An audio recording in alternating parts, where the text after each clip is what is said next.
In the land of Udu, peace has returned with the homecoming of the prince, but not all secrets are laid to rest. The winds whisper of hidden truths, truths that could change the destiny of the kingdom forever. Stay with us as we uncover the story of Zina, the girl they once called evil, and the prince whose return stirred fate itself. The kingdom of Udu danced for days. Songs filled the air, drums thundered, and laughter rang from every hut. The lost prince, Obieze, had returned home.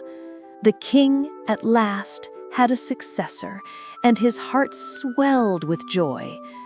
Princess Adieze, now married into another royal house, stood beside her brother with pride. But her eyes often wandered to Zina. Zina, the girl who once had no name, now walked in royal courts like one born to it. The king's voice thundered across the hall.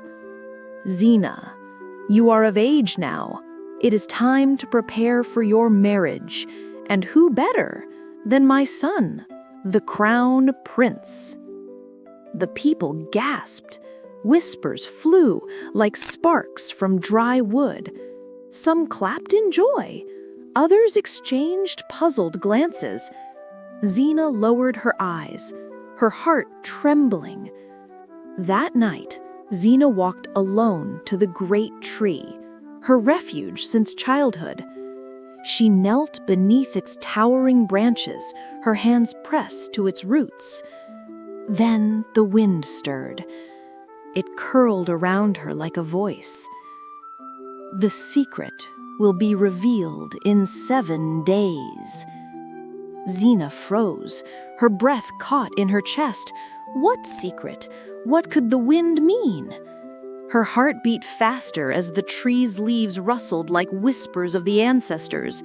Fear and hope warred within her. She knew something was coming. On the 3rd day, a stranger entered Udu. His clothes were dusty from travel, his eyes deep with secrets. He went straight to the palace and bowed low. "I seek the one they call Zina." The elders frowned.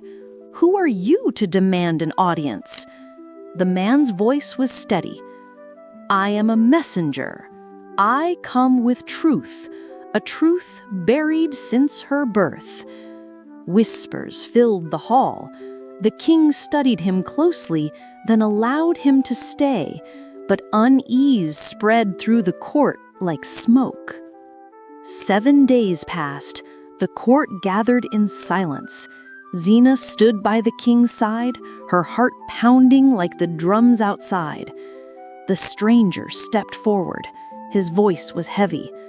"My king, my elders, and the people of Udu, hear me today. Zina is no orphan, no cursed child. She is blood of your blood. She is your niece." Gasps erupted. Some covered their mouths, others shook their heads in disbelief. The king's eyes widened. "What do you mean?" The man continued. "On the day of her birth, the law of twins still ruled. The midwife feared for her life and hid her away, telling the world she had died.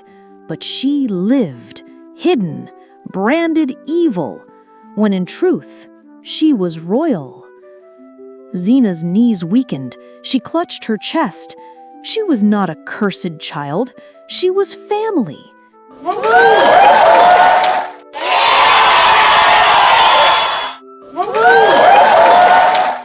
The king trembled. His voice shook with emotion. "If Zina is my niece, then she cannot wed my son. Yet the people expect it. What shall we do?" The elders murmured. Some cried out, "She must marry the prince." Others warned, "No, it is forbidden." The people outside began to murmur too, their voices like rising thunder. Zina looked at Prince Obieze. His eyes were warm, his smile tender, yet fate had placed a wall between them. The stranger raised his hand. His voice cut through the noise. Listen well, people of Udu.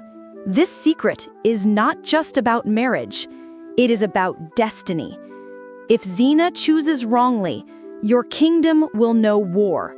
But if she chooses wisely, peace will reign for generations. The court fell silent. Every eye turned to Zina. The weight of Udu pressed on her shoulders. That night, Zina returned to the sacred tree. The wind howled louder than before, swirling dust around her feet. She raised her face to the sky, tears in her eyes. What is my destiny? What path must I take? The tree groaned, the leaves shivering, and the wind whispered again. Choose, and the kingdom shall follow. Zina closed her eyes. Her decision would change everything. And so the story of Zina continues, from a girl once called evil to a young woman upon whose choice the fate of a kingdom rests. What path will she take? Will love guide her, or destiny command her steps?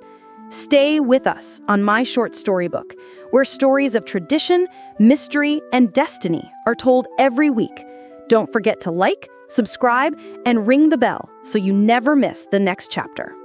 Thank you for journeying with me through this story. Every tale we share here isn't just entertainment. It carries lessons, emotions, and moments we can all connect with. If today's episode moved you, inspired you, or even left you thinking, please hit that like button. It helps spread these stories to more people who need to hear them. And if you haven't already, subscribe and tap the notification bell. That way, you'll never miss the next twist, the next adventure, or the next lesson hidden in these stories. I also want to hear from you. Drop your thoughts in the comments. What part touched you most? What do you think should happen next? Your voice helps shape the stories we tell here. And finally, share this video with someone you care about. A story can heal, inspire, or change the way someone sees the world. Thank you for being part of this family of storytellers. Until the next chapter, stay inspired, stay curious, and keep the story alive.